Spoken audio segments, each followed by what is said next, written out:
Seorang yang sudah sampai usia 40 tahun, maka Allah mengingatkan ia untuk menyiapkan 5 bekal utama sebelum dia kembali pada Allah Subhanahu wa taala. Hati-hati yang sudah sampai 40 tahun, jika Anda belum memiliki satu di antara 5 ini, Anda mesti khawatir. Karena ini peringatan dari Al-Quran. Baik, 1. Qala rabbi auzi'ni an ashkura ni'mataka allati an'amta 'alayya wa 'ala walidayya. Amanat pertama, kata Allah, dia mesti memperbanyak doa kepada Allah Subhanahu wa taala agar dibimbing. Banyak doa agar dibimbing mensyukuri nikmat hidup, plus bisa meningkatkan bakti pada orang tua. 1. Rabbi auzi'ni an ashkura ni'mataka allati an'amta 'alayya wa 'ala walidayya. Perhatikan baik-baik. Ya Allah, mohon bimbing saya untuk selalu bisa mensyukuri segala nikmat yang telah Engkau berikan pada saya sekarang, 1, dan pada kedua orang tua saya. Baik, jadi kalau sudah sampai usia 40 tahun, pertama, Anda memohon doa kepada Allah untuk dibimbing terus bersyukur kepada Allah. Ini yang mau saya tegaskan. Lihat baik-baik. Apa itu syukur? Tidak ada makna lain dari syukur yang tertuang dalam Al-Quran dan hadis kecuali ungkapan kebahagiaan atas nikmat yang Allah berikan kepada kita dengan cara menggunakan nikmat itu sesuai dengan fungsi yang telah Allah tetapkan. Misal, kita akan bersyukur dengan nikmat penglihatan mata. Anda diberikan 40 tahun dalam hidup, mata masih bisa melihat. Bagaimana mensyukuri nikmat mata? Kalau Anda ingin syukuri nikmat mata, maka yang paling singkat, gunakan nikmat mata ini sesuai dengan peruntukan yang telah Allah tetapkan. Fungsi yang telah Allah tetapkan. Apa fungsi mata? Masih ingat? Melihat yang baik-baik. Quran surah ke-24 ayat 30 untuk laki-laki, ayat 31 untuk perempuan. Qul lil mu'minina yaghuddu min absarihim. Katakan pada pria-pria yang merasa punya iman. Dengan iman itu dia yakin dengan akhirat. Wa bil akhirati hum yuqinun. Karena yakin dengan akhirat dia sadar akan pulang dan dia tahu nikmat matanya akan ditanya oleh Allah Subhanahu wa taala. Katakan pada pria-pria yang yakin bahwa matanya akan ditanya oleh Allah. Quran surah ke-17 ayat 36. Inna sam'a wal basara wal fuada kullu ulaika kana anhu mas'ula. Setiap pendengaran Anda, penglihatan Anda, plus apa yang Anda fikirkan, satu saat akan ditanya, dipertanggungjawabkan di hadapan Allah Subhanahu wa taala. Karena itu kata Allah, katakan pada orang-orang yang yakin dengan itu semua, ghuddu min absarihim, matanya hanya boleh melihat yang baik-baik saja. Yang tidak baik, palingkan. Ibu juga sama, ayat 31-nya.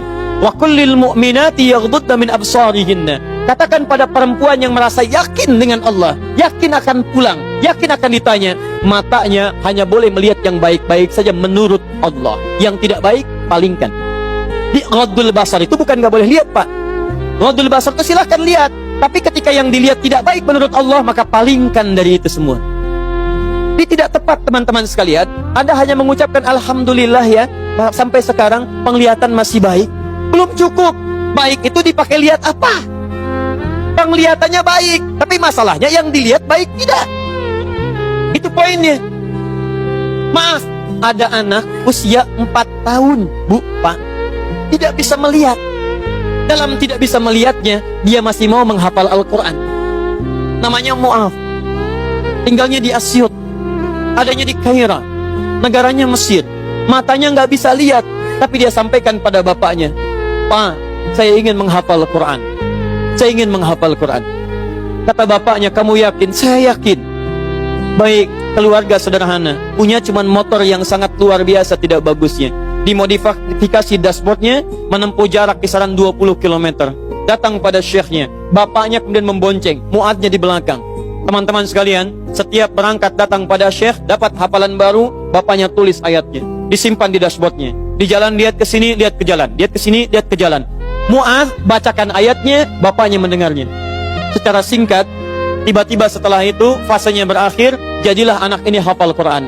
Yang ngantar belum hafal Quran, yang diantar nggak bisa lihat hafal Quran. Saking mudahnya Al-Quran, yang nggak bisa lihat bisa hafal Quran. tapi bapaknya dapat pahala dari transferan anaknya. Perhatikan baik-baik. Begitu dibacakan Qurannya, bagus makhrajnya, viral kisahnya. Begitu viral di Timur Tengah, datang reporter mau wawancara. Pertanyaan pertama, kalau Adinda diperkenankan oleh Allah untuk bermohon saat ini, apa yang mau dimohonkan kepada Allah? Reporter ini mengira dia akan meminta doa seperti ibunda Imam Al-Bukhari bermohon kepada Allah supaya Al-Bukhari disembuhkan dari butanya. Bu, Pak, Imam Al-Bukhari itu dulu buta. Butanya permanen. Dilahir 2 tahun ayahnya meninggal, 4 tahun buta permanen. Nanti ada satu kejadian di situ yang dengan kejadian itu ibunya berdoa kepada Allah, anaknya menghafal Quran sampai di surat Qaf, ya, ayat ke-22. Anaknya murajaah ayat, ibunya memohon kepada Allah sambil menangis, sambil tertidur, sampai tertidur. Disitulah kemudian terjadi sesuatu yang luar biasa. Seketika Allah sembuhkan Al-Bukhari kecil, matanya bisa melihat kembali. Karena kajian kita bukan di sini, lain waktu nanti saya terangkan. Anda yang punya kitab Fathul Bari, Syarah Sahih Al-Bukhari, beli jilid pertama, kitab Muqaddimah, halaman 634, paling kiri, paragraf yang ketiga, baris 1 sampai dengan 9. Anda temukan kisahnya. Nah, reporter ini mengira ini Mu'adz akan minta kepada Allah seperti Al-Bukhari kecil memohon kepada Allah, matanya bisa melihat lagi. Ternyata lihat baik-baik. Kalau saya diperkenankan bermohon kepada Allah dan permohonan saya dikabulkan, maka pertama saya akan mohon kepada Allah untuk tetap membutakan mata saya sampai dengan kiamat. Ya Rabb, mohon butakan mata saya sampai kiamat, karena dengan buta mata ini saya bisa menghafal Quran. Saya takut ya Allah, kalau saya melihat lagi, mata saya melihat maksiat dan hilang Quran dari hafalan saya. Anda bisa bayangkan, anak kecil 4 tahun, mata nggak bisa lihat, digunakan menghafal Quran. Dan dia takut kalau melihat matanya dipakai maksiat. Antum dikasih 40 tahun. 40 tahun, lebih daripada 4 tahun, lebih dari 14 tahun. Anda sampai 40 tahun, dipakai mata. Dipakai apa mata Anda sampai dengan hari ini? Berapa maksiat yang telah Anda kumpulkan dari mata Anda itu? Mungkin wajar, jangankan hafal, baca masih sulit, lihat mushaf masih enggan, membaca masih susah. Kalau Anda sulit berhadapan dengan Al-Quran dalam pandangan Anda, tanyakan pada diri Anda, dipakai maksiat apa mata ini selama ini?